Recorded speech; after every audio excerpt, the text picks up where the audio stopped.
Alright friends, here comes the demonstration video for the mac and cheese that we're going to be making. This is from scratch, so there's no Kraft mac and cheese box here. The other thing for this recipe that helps us in consumerism is that we're going to be using the microwave. Although this recipe can be made on the stovetop, it uses a lot of extra energy to make this, and you make a big batch when you make it on the stovetop, so you got to fire up the pan to boil the noodles, you got to fire up the pan to make the sauce. Some people even make this in the oven after they put it all together.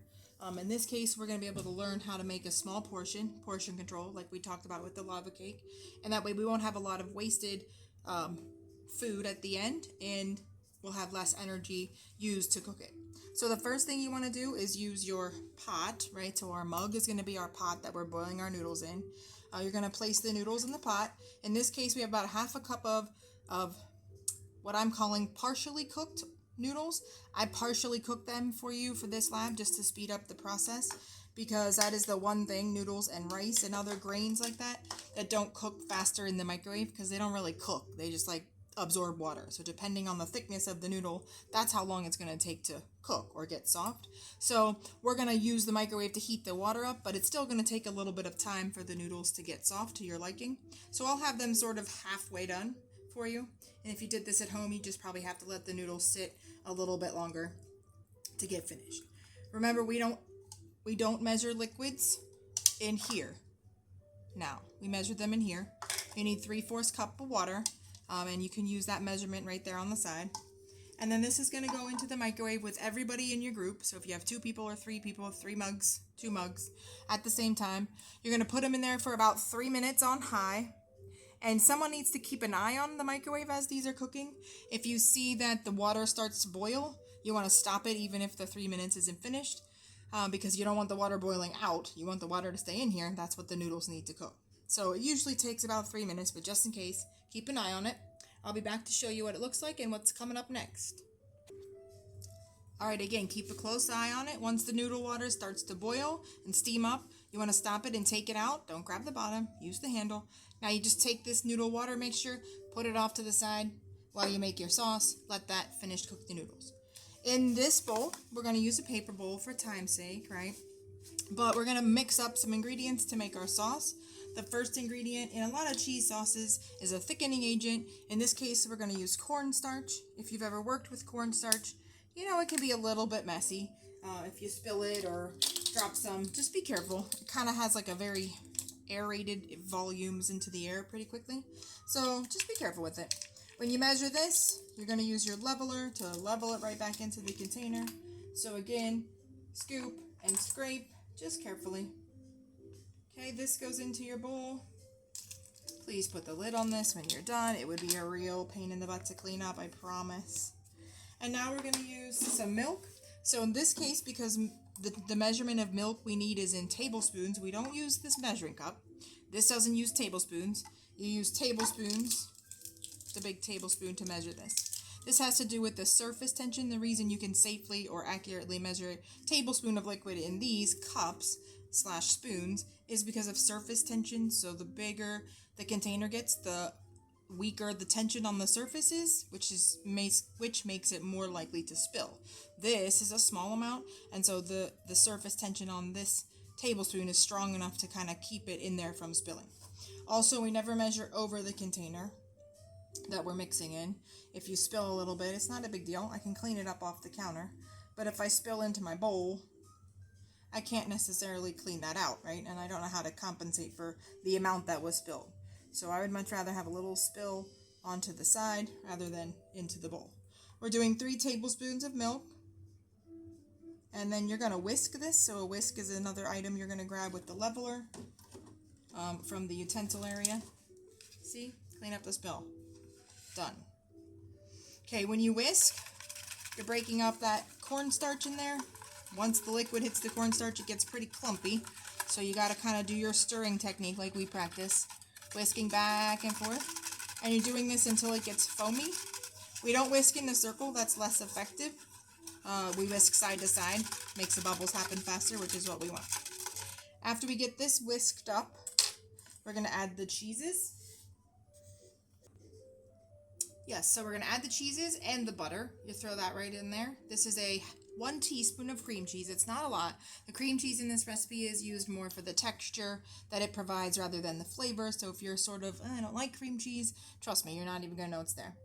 And then 3 tablespoons of shredded cheddar cheese, kind of a lumpy and bumpy thing, so we sort of do the tap-in level that we've learned. 3 of those. And the key here, or the best ingredient in my opinion, are the slices of Velveeta that we add, right? And so you're going to add that by tearing it into bits. I want you to try to spread them out. If you do that, it's just going to stir up better. So don't plop them all right in the middle. Get them spread out as you break up the chunks.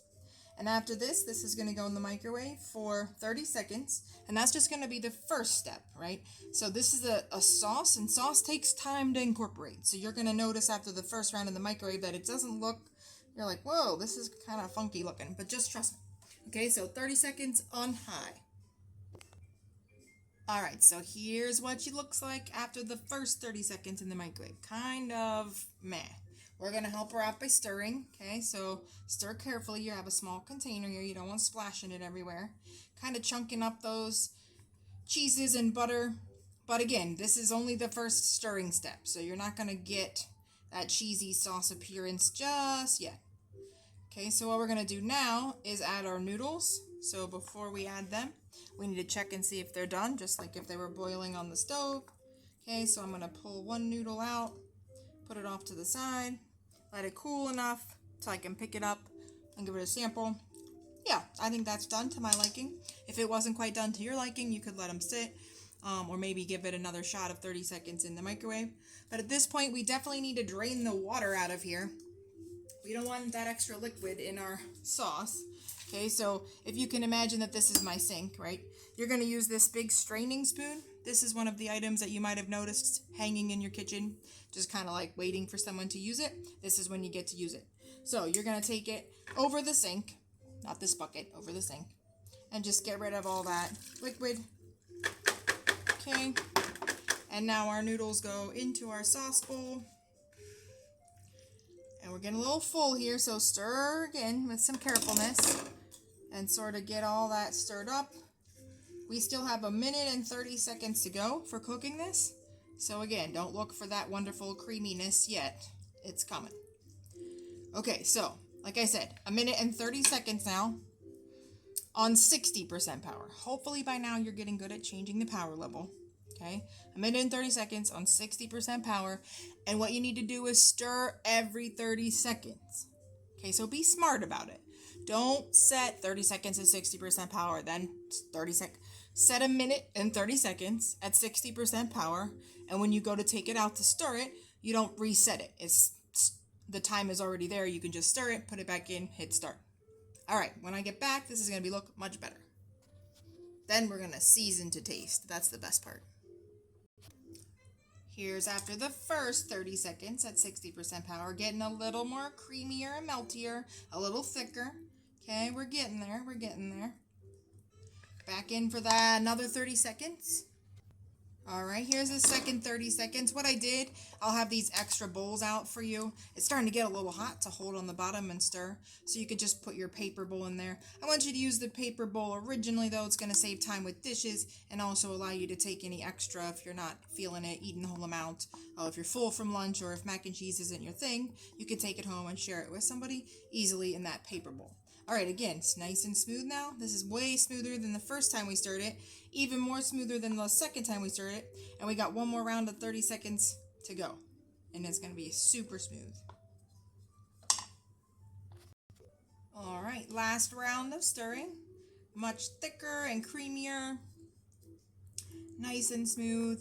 I don't see any chunks of cheese, and if I did, I would just add a little more friction while I'm stirring. Remember, friction creates heat, and so we need a little more heat to melt some stuff up in there. Just stir a little more. And then at this point, we're probably going to want to let it sit a little to cool.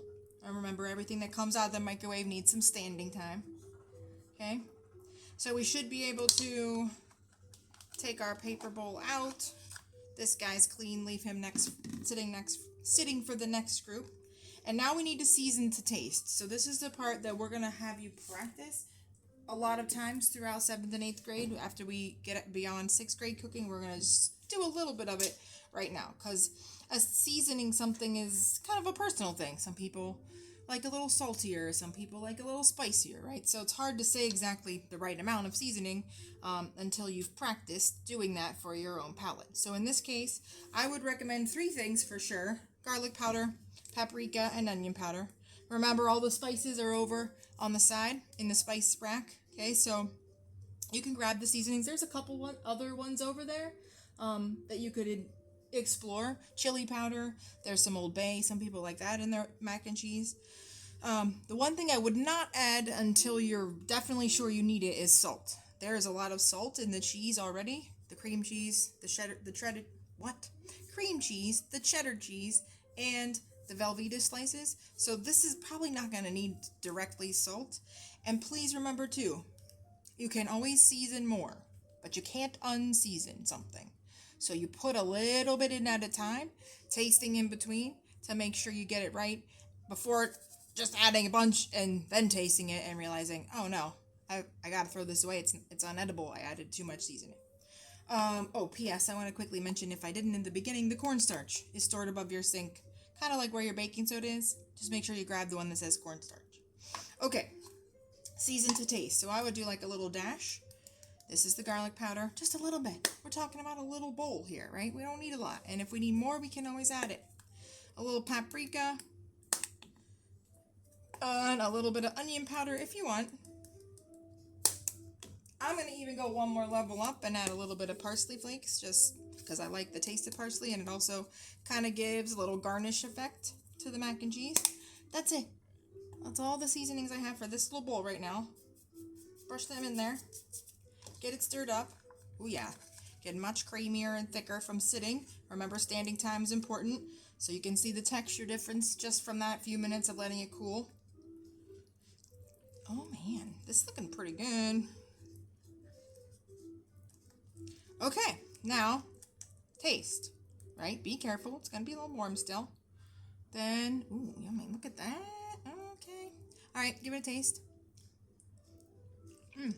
Ooh, that's good. I'm thinking a little more garlic powder. One more little boop, boop. Stir that up. Then taste again. Get it incorporated, right? You got to spread it all the way around. Get back in there, buddy. Give it another taste. Yep, that's it. Okay, now you can eat this. You can also take this home. This will warm up really easily in the microwave with a couple stirs. If you do that at home, maybe you'll notice it gets a little thicker, so you might add a splash of milk or two if you think the sauce is getting too thick as you heat it up. I would definitely recommend like a heating up and stirring halfway between for about 30 seconds, depending on your microwave, right? So we can pack this up. And you can take it home, share it with people. Sometimes people even take leftover mac and cheese and put it in like a cooking pan and put it straight in the oven and toast the top of it. So you could do that, or you could just eat it all right now. Oh, hot sauce. Hot sauce is good in here too if you're that kind of person. All right, guys, have fun and enjoy this last lab in 6th grade consumerism, mac and cheese from scratch, seasoned perfectly to taste.